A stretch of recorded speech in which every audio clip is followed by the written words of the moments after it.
Долги и скапи судски постапки, неможност да се решат проблемите во покус рок, се само некои од забелешките на граѓаните пред Народниот правобранител.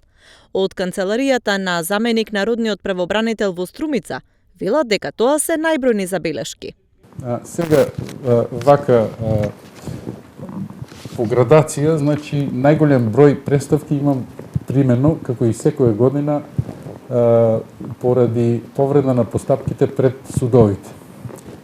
Односно, конкретно, луѓето се жалат на постапката пред управен суд, каде постапките траат долго, односно се одолговлекуваат и за жал управниот суд не носи секој пат мериторни одлуки, меѓутоа ги поништува решенијата и ги враќа на повторно судење.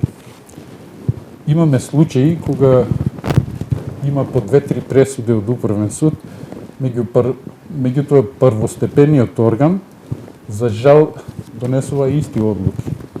Зборувам за постапки од областта на пензijско и инвалидско осигурување, постапки за приватизација на градежно земјиште и така. Во време на пандемијата со COVID-19 пак најчестите представки се за нарушување на правата од работните односи. Сепак, поради заштита од вирусот, најголем дел од представките до Народниот правобранител се поднесуваат преку мејл или по телефон, а личните контакти се сведени на минимум.